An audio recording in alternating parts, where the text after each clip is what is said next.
साहेब, बीबी जी, लगता है रात के कार्यक्रम की वजह से ज्यादा थकान होकर इसीलिए नहीं उठ पाए। चलो चंपा रानी, तुम्हें उठाना पड़ेगा जाकर, भले ही फिर डांट पड़ जाए। बीबी जी, साहेब, बीबी जी उठिए, 9 बज गए। बीबी जी, बीबी जी,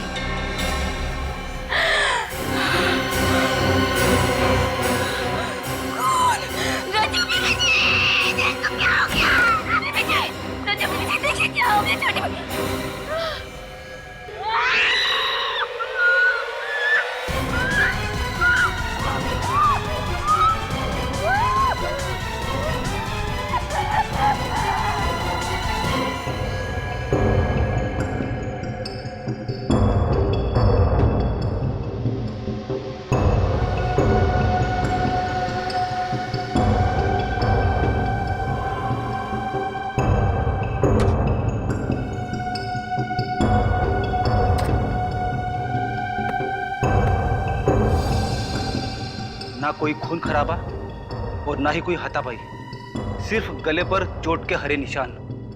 सर, इन चारों को भी वैसे ही मारा गया है, रुमाल में पत्थर बांधकर। पहले शालिनी, फिर रूहान और अब ये चारों। सर, पूरा घर साफ कर दिया, रुपए पैसे गहने सब लेके कुछ भी नहीं छोड़ा। मुझे नहीं लगता है किसी एक आदमी का काम हो सकता है। चोरी, लूट और फिर खून। सर, अब इन लोगों का स्टाइल थोड़ा थोड़ा मेरी समझ में आ रहा है। ये लोग छोटे शहरों में अपना शिकार करते हैं ताकि किसी की नजर में ना आए। देखिए, क्या आप बता सकती हैं कि कल रात को आपने इस घर में किसी को आते जाते हुए देखा था? कोई मेहमान या फिर कोई और? साहब, कल 8 बजे तक तो हम इसी घर में काम कर रहे थे। हमने रात के बर्तन साफ किए, सबके बिस्तर लगाए और फिर हम पांचों घर से बाहर साथ में ही निकले थे। साहब, पांचों मतलब? बड़ी मेम साहब, छोटी मेम साहब, बड़े साहब, छोटे साहब और हम। मतलब कल शाम को ये चारों कहीं बाहर गए थे? वो लोग कोई नाटक देखने के लिए गए थे। नाटक? कौन सा नाटक? महाभारत कला भवन नाटक मंडली का। मैं भी वहीं पे था। तुमने उन चारों को वहां पर किसी अनजान आदमी से बात करते हुए देखा था? नाटक खत्म होने के बाद चारों मंडली वालों से मिलने के लिए रुके थे, उनकी तारीफ करने के लिए, और बातों ही बातों में उन्होंने कला मंडल कंपनी को 50,000 रुपए देने का वादा भी किया था। 50,000? इतने सारे पैसे क्यों? कला के पुजारी थे और बहुत पैसे वाले थे वो लोग। जरूर ये काम उन्हीं नाटक मंडली के कलाकारों का है। अगर उन्हें जल्द से जल्द रोका नहीं गया तो न जाने और कितने मासूम लोगों का खून करेंगे ये लोग। लेकिन इन लोगों के खिलाफ कोई सबूत या गवाह नहीं है हमारे पास। अब इन लोगों को गिरफ्तार करने के लिए एसीपी सर के प्लान बी का इस्तेमाल करना पड़ेगा। हम पांडवों और आपकी पुत्र वधू द्रौपदी को 13 वर्ष अज्ञातवास में जाने की आज्ञा दीजिए। मुझे अपने वचन का पालन करने दीजिए। अबे यार, कॉस्ट्यूम में मजा नहीं आ रहा यार। हंसो मत यार, कंसंट्रेट करने दो। चलो स्टार्ट करो। बस! कौरवों और पांडवों में मित्रता नहीं हो सकती, केवल शत्रुता हो सकती है, शत्रुता। पांडवों को हस्तिनापुर छोड़कर अज्ञातवास जाना ही होगा, और हस्तिनापुर पे केवल दुर्योधन राज करेगा, केवल दुर्योधन। चलो भाई, किसकी लाइन आगे? अरे आगे अर्जुन और भीम की एंट्री है। दिनेश तो अचानक गायब हो गया, बचा रूहान, वो ऐन वक्त पे छोड़ के चला गया। हमें और कलाकार चाहिए। और द्रौपदी? द्रौपदी के बिना तो कैसी महाभारत? और फिर द्रौपदी के बिना महाभारत का तो युद्ध ही नहीं हो सकता ना। अरे यार, मैं मुद्दू साहब से कितनी बार बोल चुका हूँ कि कलाकारों का अरेंजमेंट करें, उन्हें मेरी बात समझ में नहीं आती है। ये मुत्तू साहब है कहाँ? तुम्हारी बात सुन ली गई है संजीव। मैं अपने साथ ऐसे कलाकारों को लेकर आया हूँ जो कला भवन नाटक मंडली में हमारे साथ परमानेंट काम करने के लिए तैयार है। कहाँ है वो कलाकार? आओ ऊपर आओ सब लोग, आओ सभी लोग आओ, मिलिए हमारे नए कलाकारों से। ये है भीम, ये अर्जुन और ये द्रौपदी। नमस्ते। आप लोगों के साथ काम करने में बहुत आनंद आएगा। कला भवन में आपका स्वागत है। मैं केतन। और आप? मैं तारिका। हमारा नाम नहीं पूछेंगे क्या? मैं अभी, और ये इनसे मिलिए, ये दया, बहुत दयालु हैं। हम सब नाट्य मंडली में काम कर रहे थे साथ में। मुद्दू साहब ने हमें आपके नाटक में रोल देने का वादा किया तो हम लोग मना नहीं कर सके। अच्छा, वो मुद्दू साहब से पैसों की बात हो गई आप लोगों की? हाँ, पैसों की बात हो गई है। आप चिंता मत कीजिए। अब तो बस आप हमारा काम देखिए।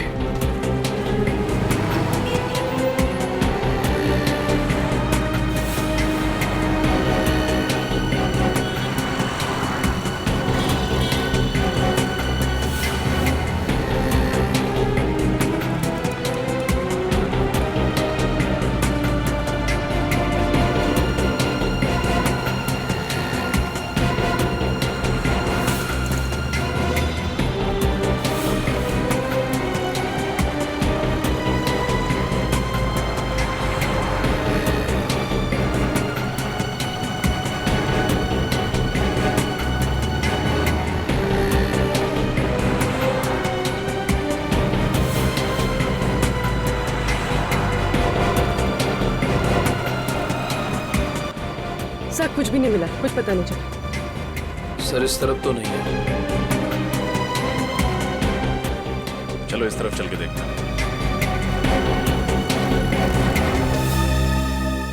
गहने जल्दी से तैयार करो। इस दुकान के मालिक कौन है? अंदर है साहब।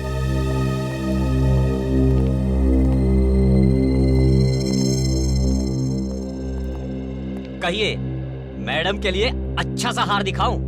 देखते ही खरीद लोगे आप। दिखाएंगे हम, बताएंगे आप। नहीं, इस लड़की को तो मैंने पहले कभी देखा ही नहीं। इस लड़की ने जो गहने पहने वो सब जगह नहीं मिलते। आपने कभी देखा है? एक मिनट, आप मुझसे ये सवाल क्यों पूछ रहे हैं? कौन हो आप लोग? जवाब मिला। अब सीधे सीधे हमारे सवालों के जवाब दे दो। देखो, अगर तुम अपना मुंह नहीं खोलोगे तो हम तुम्हारी दुकान बंद करवा देंगे, हमेशा के लिए। इस फोटो में जो गहने का डिजाइन है, ये गहना आपकी दुकान पे बेचा गया है ना? नहीं साहब, ये गहने तो मैंने खरीदे ही नहीं, पक्का। कमाल है, फोटो ढंग से देखा भी नहीं और आपको पक्का पता है कि आपने ये गहना नहीं खरीदा। याददाश्त अच्छी है आपकी। सेठ जी, बाद में देख नहीं रहे हो, मैं साहब लोगों के साथ बात कर रहा हूँ। चलो। एक बात बताइए, जब आप गहने खरीदते हैं तो आप उसका भाव कैसे लगाते हैं? सबसे पहले वजन किया जाता है, ये जानने के लिए कि सोना कितना तोला है, और उसके बाद फिर चेक किया जाता है, ये जानने के लिए कि सोना खरा कितना है, और फिर जैसा ग्राहक वैसा दाम। पहले फुटबॉल खेलते थे ना?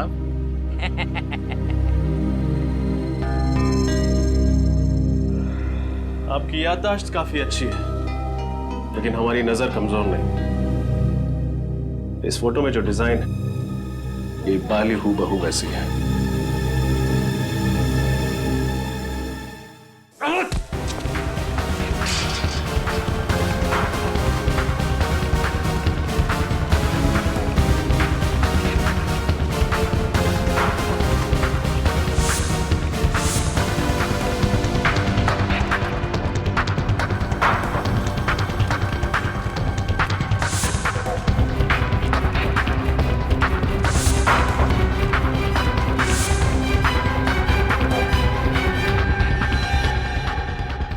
जल्दी कहाँ गायब हो गया?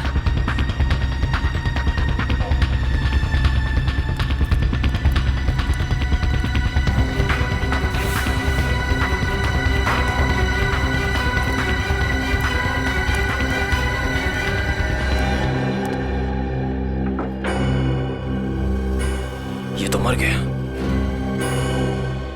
सर इतनी जल्दी हमारी आंखों के सामने इसे कौन मार गया?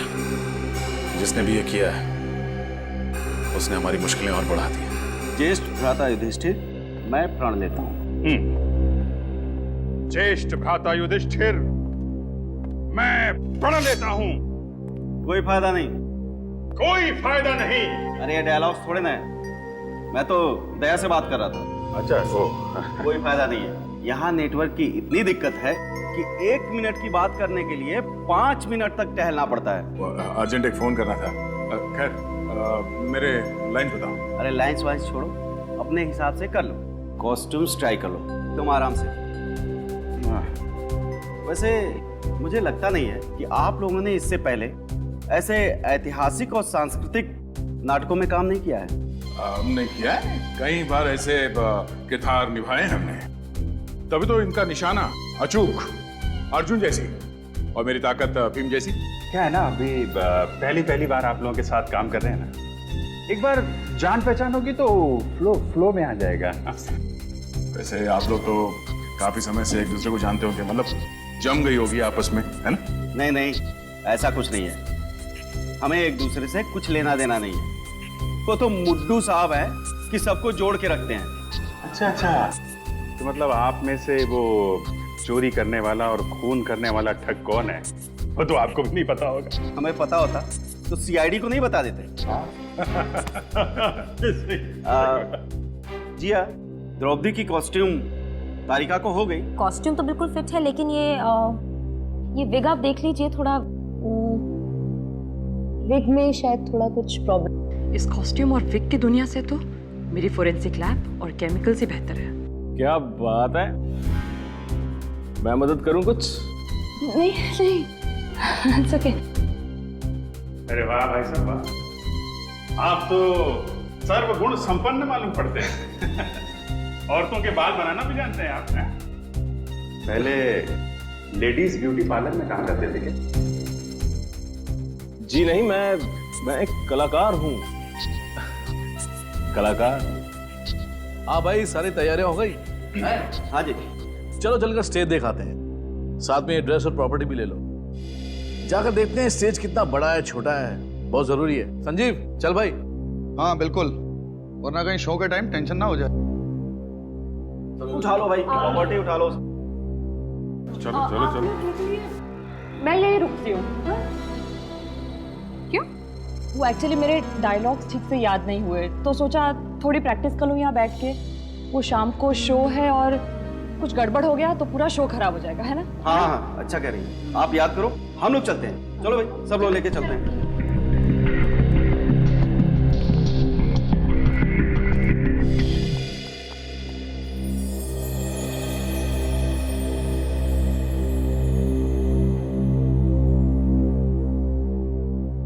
अरे भाई, सारी कॉस्ट्यूम्स और प्रॉपर्टी ठीक तरह से चेक कर ली है ना? ध्यान से, कोई भी चीज छूटने ना पाए। शो में किसी भी किस्म की गड़बड़ी नहीं होनी चाहिए, ठीक है ना?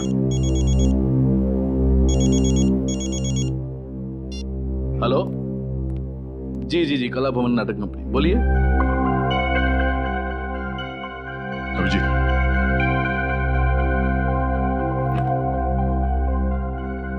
ये देखो इनका महाभारत के नाटक में क्या लेना देना? मैंने पत्थर रख दिया और इसे ऐसे बंद करके जोर से घुमाया। इसके अंदर की चीज सीधी जाकर के सामने वाले के कंठ पर लगी और ऑक्सीजन की कमी की वजह से उसकी मौत हो गई। तो इस रुमाल में पत्थर बांध के खून किया जाता है। खून इन कलाकारों में से ही कोई है। कोई चक्रव्यूह रचना पड़ेगा खूनी को पकड़ने के लिए। अरे भाई, सारी प्रॉपर्टी चेक हो गई? हाँ, चेक तो हो गया, पर ये प्रॉपर्टी देखिए, समझ में नहीं आ रही है कहाँ से है। देखिए ये रुमाल। हाँ, ये यहाँ क्या कर रहे हैं? अरे भाई मीर जी जरा, अबे सतयुग के नाटक में ये कलयुग का रुमाल देने वाले थे कलाकारों को? हद हो गई यार। मुझे क्या पता कि किसने रख दिया। हाँ, हो सकता है किसी कलाकार ने धो के सुखाने के लिए रखा होगा। हाँ, और क्या, एक काम करते हैं, रुमाल को संभाल के रख लेते हैं, मीर साहब का पसीना पोंछने के काम आएगा।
ये क्या है? लॉज के bills, RK lodge, Keshwar, Bappa lodge, Velapur,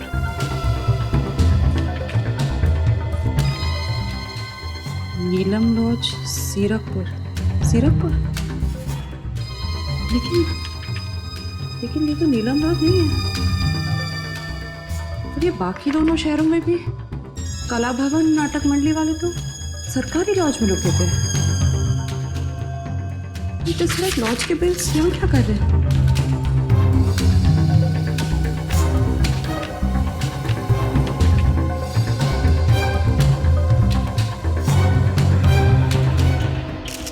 वो सोने के गहने जो तुम तोड़ रहे थे वो दिवाकर जी की बेटी शालिनी के थे, तो बताओ किसने चुराए वो गहने? किसने मारा शालिनी को? साहब मैं तो बस कारीगर हूँ साहब, मुझे कुछ नहीं मालूम। झूठ झूठ बोल रहे हो तुम। बताओ कौन है वो जिसने तुम्हारे सेठ जी का खून किया, और उस लड़की का भी जिसने गले में स्कार्फ पहना था? नहीं साहब, मैं किसी भी खून के बारे में कुछ नहीं जानता हूँ साहब। और उस आदमी के बारे में क्या जानते हो जिसकी एक आंख पत्थर की है? साहब हमेशा एक पत्थर की आंख वाला आदमी लूट का माल बेचने दुकान पे आया करता था, मगर इस बार वो लड़की आई थी गहने बेचने साहब। तो लड़की ने गहने बेचे या नहीं? हाँ साहब बेचे ना। सेठ जी से पैसे लेकर वो जल्दी में निकल गई, और थोड़ी देर बाद वो पत्थर की आंख वाला आदमी आया। सेठ जी ने जैसे ही उसे बताया कि वो लड़की पैसे लेके गई है, वो आदमी आग बबूला हो गया साहब। धोखा सचिन, एक दूसरे को धोखा दे रहे थे।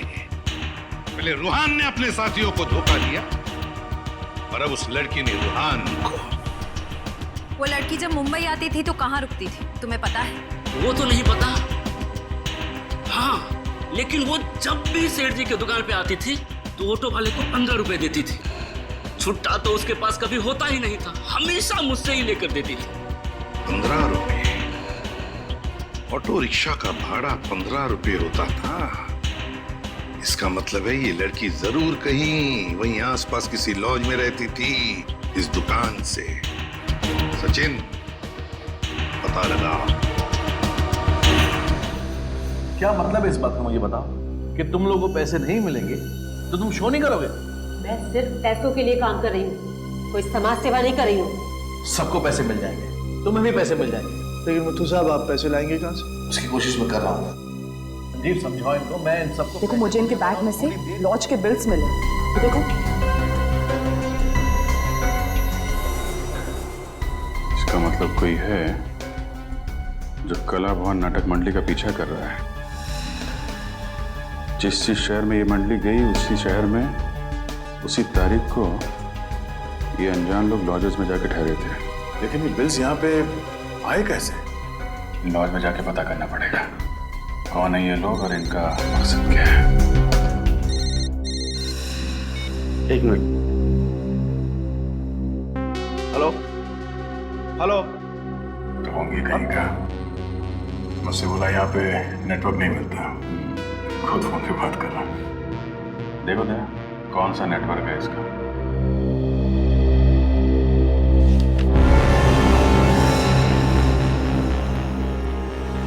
Welcome sir. सर हमारे यहाँ कम से कम और ज्यादा से ज्यादा रेट का हर तरह का रूम मिलेगा और वो भी फुल फैसिलिटी के साथ। तो बोलिए कैसा कमरा चाहिए आपको? रूम नहीं चाहिए, रूम में जो रहा था उसके बारे में जानकारी चाहिए। जानकारी? क्यों? सीआईडी?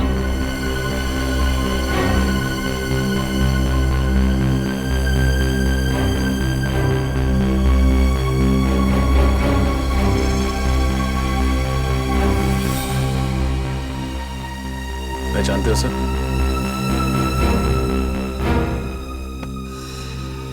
नहीं साहब, मैंने इसको कभी नहीं देखा। सर बेलापुर से जो कागज के टुकड़ों के सैंपल हमें भेजे गए थे उस पे भी ऐसी डिजाइन थी। और सर गहनों की लूटपाट के बाद उस लड़की ने बेलापुर से ही बस पकड़ी थी मुंबई आने के लिए।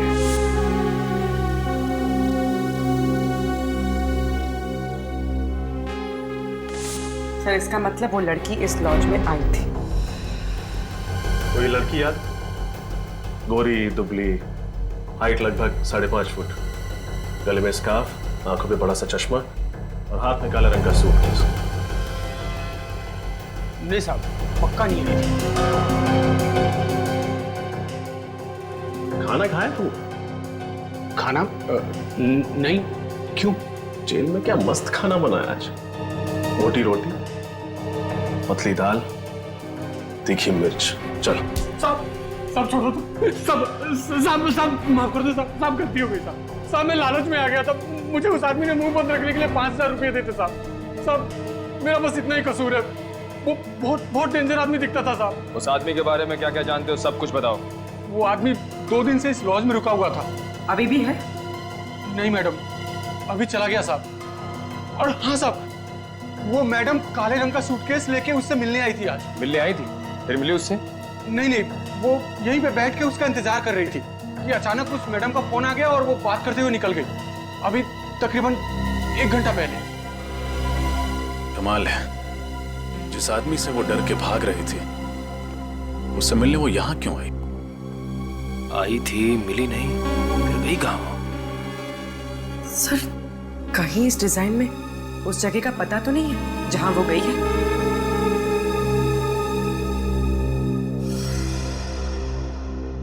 SVR रोड, पूरा चौक। SVR रोड, पूरा चौक। सर नचकेत जी और जीवराम जी ने जिस नाट्य संग्रहालय के बारे में बताया था वो भी SVR रोड, पूरा चौक में है। कि वो संग्रहालय तो कई साल पहले बंद हो चुका है। सर पर वो तो सालों पहले बंद हो चुका है। क्या? तो फिर वो लड़की उस बंद संग्रहालय में क्या करने गई थी? जबकि उसे तो मुंबई शहर छोड़ के भाग जाना चाहिए था।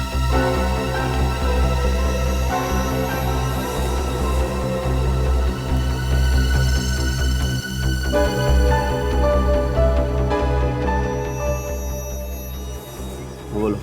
मीर साहब, इस तरह काम बिगड़ जाएगा। हमने काफी अरसों से आपके साथ काम किया है। ये कौन लोग हैं? ये मीर सीरकपुर में अपने नाटक मंडली के अलावा किसी और को भी जानता है क्या? इन लोगों को कहीं देखा है।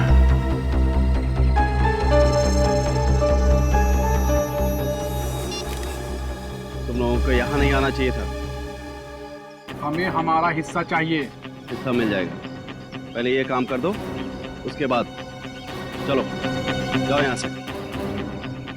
लगता है ये वही लोग हैं जो अलग अलग लॉज में नाटक मंडली के नाम से रुकते हैं और जगह जगह जाकर लूटपाट करते हैं।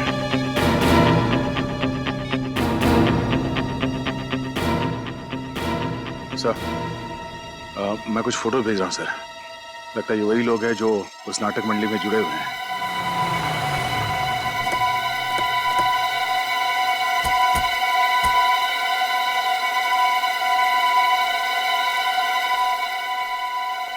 दरवाजा तो खुला था।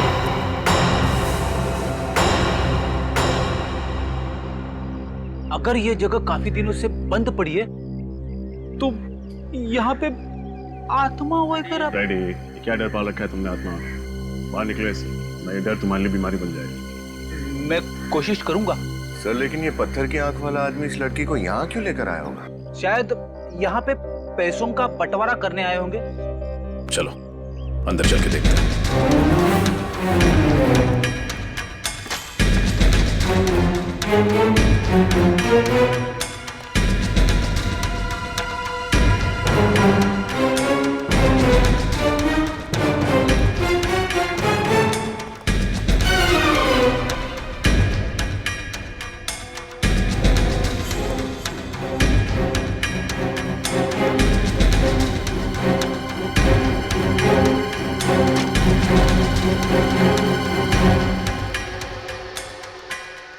सर ऐसा लग रहा है यहाँ अभी भी कुछ जलाया गया है। शायद जाओ देखो कौन है, ध्यान से।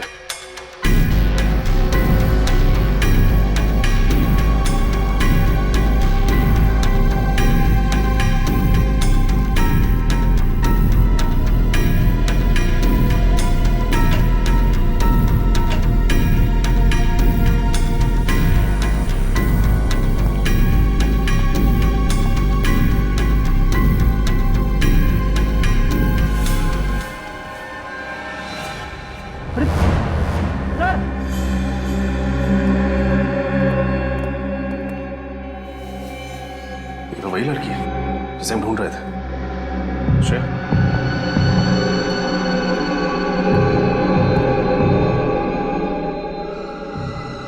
सर सांसें चल रही हैं।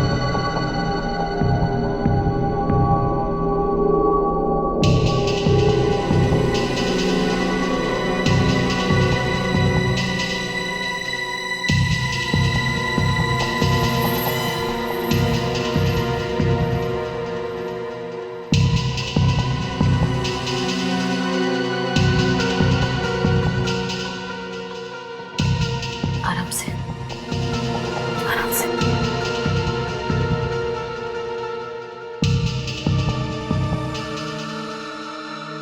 नाम क्या है तुम्हारा? नीना। नीना। किसने किया ये सब? किसने किया ये सब? पिता की। पिता की। पिता की। श्रेया, फ्रेडी, इसको जल्दी से अस्पताल पहुंचाओ।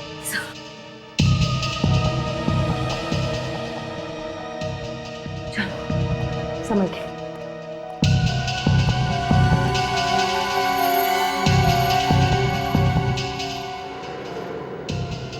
ये देखिए सर, कितने सारे फाइल्स और पेपर जला दिए उसने, लेकिन इनमें क्या होगा? कुछ तो है जो पिता की जलाकर खत्म करना चाहता था। देखता हूं।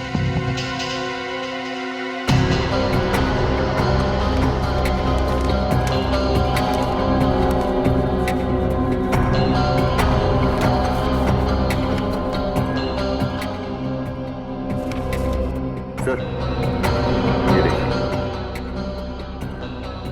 ये कलानगर नाटक मंडली के इतिहास की पत्रिका का रिकॉर्ड है। सर इस रजिस्टर के हिसाब से आखिरी बार 1995 में इसी ग्रुप का कोई सदस्य पत्रिका को लेकर गया था। इसका ये नाम और साइन चल गया है, लेकिन एड्रेस पूरी तरह नहीं चला। चिलकुर नगर 21, चिलकुर नगर 21 क्या हो सकता है? सर कहीं ये किसी जगह का कोई रूम नंबर तो नहीं? रूम नंबर 21, रूम नंबर, एक मिनट। चिलकुर नगर में एक हॉस्टल है ना, डीए हॉस्टल।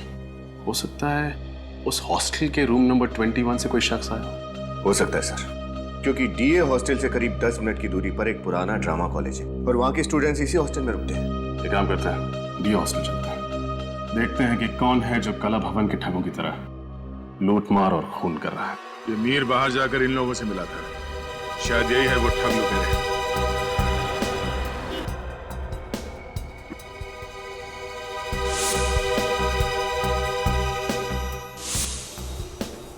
अच्छा, ये ठग लुटेरे नाटक मंडली के साथ साथ घूम रहे हैं।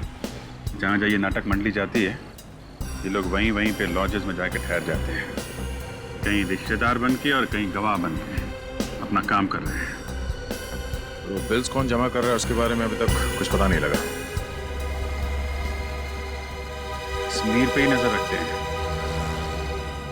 सब पता चल जाएगा। घबरा मत भांजे, जब तक तुम्हारा शकुनी मामा जीवित है ना, तब तक पांडवों की कोई चाल नहीं चलेगी। देखते अरे हैं। यार इस बार मुड्डू साहब से पैसे ले लेने हैं, मैं बता रहा हूँ। बोला तो है, बात तो की है उस दिन, पैसे तो देंगे। अच्छा मुझे ये बता, ये शकुनी मामा का अंगरखा और केस तैयार हो गए क्या? हाँ हो गए, तैयार हो गए। हाँ हाँ हो गया। और ये लाइट वाले दादा को बोल दिया कि द्रौपदी की एंट्री के लिए मुझे लाल लाइट चाहिए? सुबह ही बोल दिया था। बोल दिया था? हो गया। चल चल, thank you.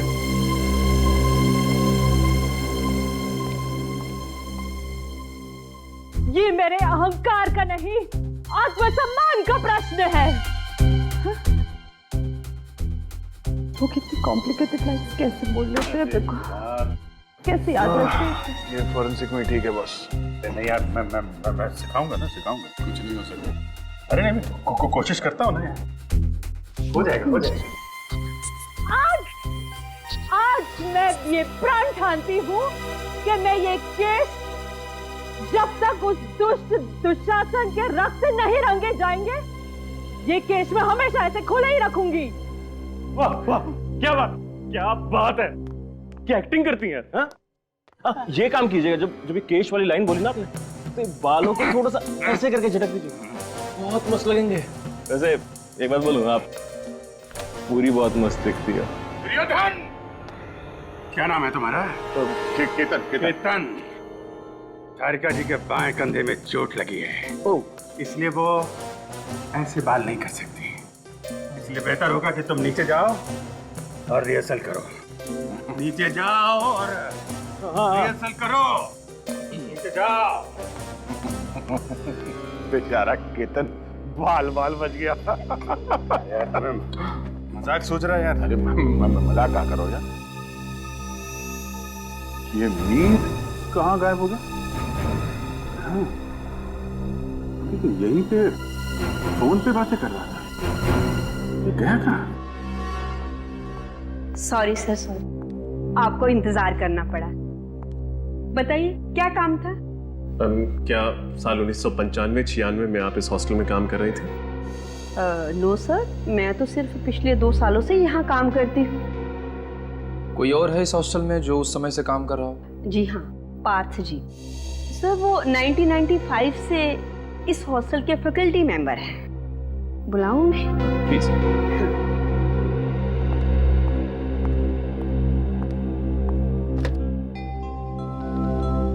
Partha ji, CID officers आए हैं, आपसे कुछ पूछना चाहते हैं। जी, क्या मदद कर सकता हूँ आपकी? जी, हम एक ऐसे स्टूडेंट के बारे में पता लगा रहे हैं जो पास वाले ड्रामा कॉलेज में पढ़ता था। क्या नाम है उसका? उसका नाम तो हमें नहीं पता। इनफैक्ट हमें यह भी नहीं पता कि वो लड़का है या लड़की। हमें तो सिर्फ इतना पता है कि 1995-96 में वो यहाँ आपके हॉस्टल में रहता था या रहती थी। 95-96 यस, ड्रामा कॉलेज के कुछ स्टूडेंट्स यहाँ रहते तो थे। इनफैक्ट एक नाट्य महोत्सव में उन्होंने हिस्सा भी लिया था और ट्रॉफी जीत कर लाए थे। मुझे अच्छी तरह याद है, दिन रात रिहर्सल करके उन लोगों ने नाच में दम कर रखा था मेरा। उन विद्यार्थियों का नाम पता कुछ बता सकते हैं आप? आई एम सॉरी, इतने पुराने रिकॉर्ड्स नहीं है हम लोगों के पास। आपने कहा कि उस साल उन्होंने नाट्य महोत्सव में ट्रॉफी जीती थी। यस। तो फिर कोई फोटो वगैरह तो होगी आपके पास? यस, एक एल्बम है, फोटो एल्बम। ठीक है, वो फोटो एल्बम हमें चाहिए। Yes, here it is. Thank you.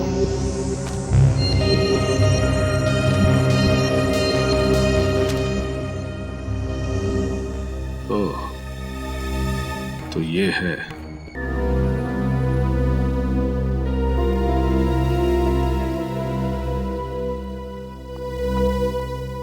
Hello. क्या तुम्हें 50,000 रुपए बतौर कमीशन चाहिए? दिमाग खराब हो गया तुम्हारा। कहां से लाऊं मैं इतने पैसे? मेरे कलाकार मुफ्त में काम नहीं करेंगे, बिल्कुल नहीं करेंगे। नहीं करना मुझे तुम्हारा शो, नहीं करना। जाओ। पता नहीं कहां से आ जाते। नमस्कार जी। नमस्ते। आप ही कला भवन नाटक मंडली के मैनेजर हैं? जी हाँ, मैं ही मैनेजर हूँ। बताइए। बहुत ही अच्छा अभिनय करते हैं आपके कलाकार। जी शुक्रिया, वो तो है। मैनेजर साहब, ये कुछ रुपए लीजिए, हमें आपका एक शो करना है। जी हाँ, हम लोग जरूर शो करेंगे। बस आप डेट और टाइम बता दीजिए, हम जरूर शो करेंगे। देखिए, टाइम और डेट हम आपको बहुत जल्द बता देंगे। अच्छा, नमस्कार। जी नमस्कार।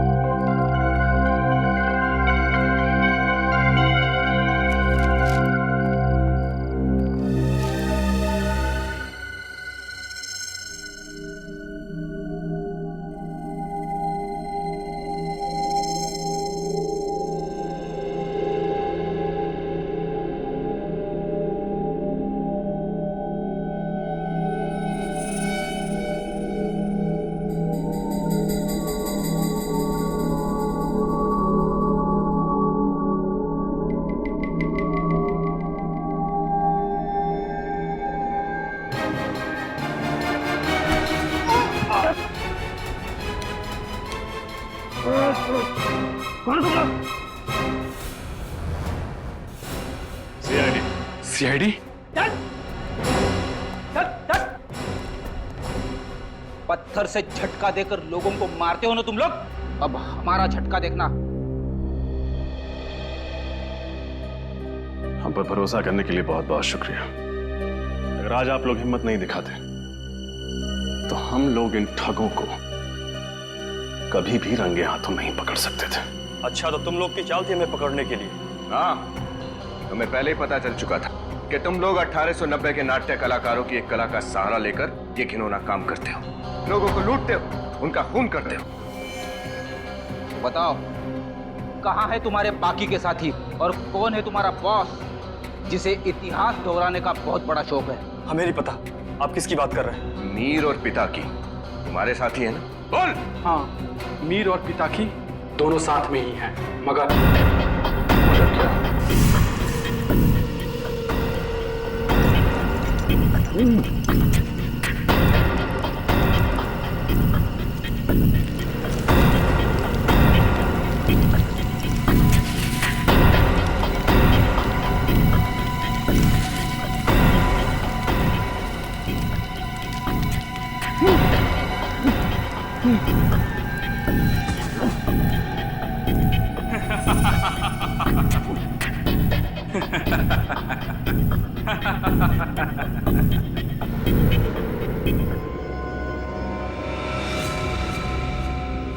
सरदार के साथ विश्वासघात, तुम नहीं बचोगे।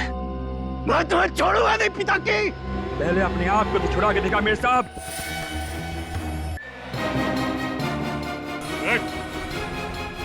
मीर साहब के वर्तमान की चिंता छोड़ और अपने भविष्य की चिंता कर तू, जो जेल की सलाखों के पीछे कटने वाला है। जा। मीर साहब, तुम्हारा नाटक खत्म, अब हमारे नाटक से पर्दा खुलेगा। भयंकर भयानक अपराध हुआ था युधिष्ठिर से। अपनी अर्धांगिनी को शान कक्ष से चौपाट तक लेकर आया था वो। पश्चाताप का आभास तो हो रहा था, परंतु क्या द्रौपदी उन्हें क्षमा करेगी?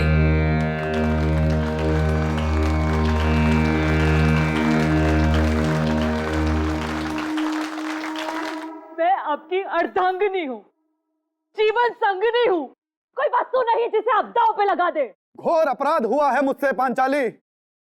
विवश हो गया था मैं उस पल, उस क्षण को मैं स्मृति से ओझल करना चाहता हूं। आपका अपराध क्षमा के योग्य नहीं है। मेरे पालनहार होकर आप मुझे चौपट की बाजी में हार गए। यदि आप अपने अपराध को स्मृति से ओझल करने का उद्देश्य रखते हैं तो उस दुष्ट दुशासन के साथ मुझे माफ कर दीजिए।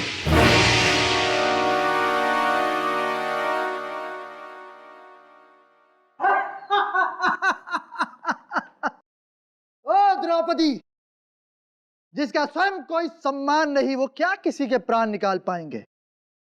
तुम्हारे पांचों प्राणनाथ ने तुम्हें अनाथ बना दिया है। यदि मांगना ही है तो मुझसे मांगो। इन कायरों से मांगोगी तो केवल दरिद्रता एवं अपमान ही पाओगी। दुशासन, इस भ्रम में मत रहना। यदि चौपड़ में हमारी हार हुई है तो हमारा बाहुबल निर्बल हो गया है। तुम्हारी कटु वाणी जिस मुख से निकली है, उस मुख का मुखारबिंद मैं नष्ट कर दूंगा दुशासन।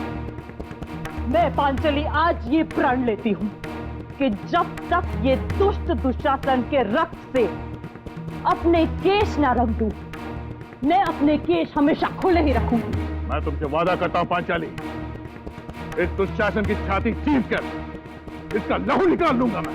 ये सब क्या अनर्थ हो रहा है? इस दुर्भाग्यवश परिस्थिति की उपज मेरे ही कारण हुई है। सत्य वचन भ्राता युधिष्ठिर, सत्य वचन। असली अपराधी आप हो, इसलिए केवल दंड आपको ही प्राप्त होना चाहिए। डायलॉग भूल गया क्या? ना अर्जुन ना, मैं नहीं, हम सब द्रौपदी के अपराधी हैं। हम सब ने मिलकर उसे चौपड़ के दांव पर हारा है। हम आपके आज्ञाकारी हैं, आपकी आज्ञा का पालन करते हैं बड़े भैया। हाँ, असली अपराधी तो आप ही हैं। ये अपराध की उपज आप ही के दिमाग में आई थी। ये दोनों अर्जुन और भीम मेरे नाटक की वाट लगा देंगे। नितिन, नितिन, इससे पहले कि पब्लिक हमारे ऊपर अंडे और टमाटर फेंके, तुम एक काम करो, द्रौपदी को यहां पर ले आओ और युद्ध का ऐलान कर दो। रुक जाओ पांडवों, तुम में से असल अपराधी कौन है इसका निर्णय तुम लोग बाद में कर लेना, परंतु अभी मैं द्रौपदी को अपने साथ लेके जा रहा हूं। तत्पश्चात नहीं, निर्णय अभी ही होगा। द्रौपदी, ये अर्जुन तुम्हारा और अपमान नहीं होने देगा। भ्राता भीम, दुशासन को समझा दो। तो आ गया भ्राता, चल। ये तुम क्या कर रहे हो भीम? इस सारे नाटक के नुकसान की भरपाई मैं तुमसे वसूल करूंगा। हम लोग सीआईडी से हैं और खूनी को पकड़ने के लिए जाल बिछाया हम लोगों ने, समझे? इसलिए आप लोगों से विनती है कि आप लोग यहीं खड़े रहिए और हमारा नाटक देखिए। आपके इस अपराध का सिर्फ एक ही दंड है, मृत्युदंड। ये क्या कह रहे हो अनुज? अपने ज्येष्ठ भ्राता पर बाण चलाओगे? ना भ्राता, ना। इस पापी की हत्या करने के लिए आपको अपने बाण नष्ट करने की जरूरत नहीं है। इसे मारने के लिए मेरे पास एक नया शस्त्र है। ये शस्त्र आज से हजारों साल पश्चात कलयुग में उपयोग किया जाएगा, जिसकी शुरुआत साल 1890 में होगी और तत्पश्चात 2013 में संजीव नाम का एक अपराधी मनुष्यवध के लिए इस शस्त्र का उपयोग करेगा। ये क्या बोल रहे हो? मैं निर्दोष हूं, मैंने कोई खून नहीं किया। झूठ मत बोलिए भ्राता श्री, हमारे पास केवल साक्ष्य ही नहीं, साक्षी भी हैं। मतलब सबूत ही नहीं, गवाह भी हैं। गवाह पेश किए जाएं।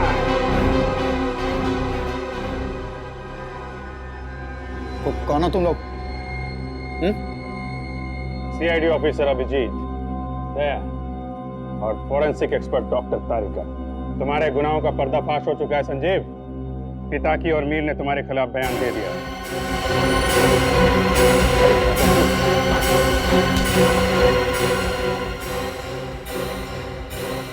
रणभूमि छोड़ के कहां भाग रहे हो ज्येष्ठ भ्राता?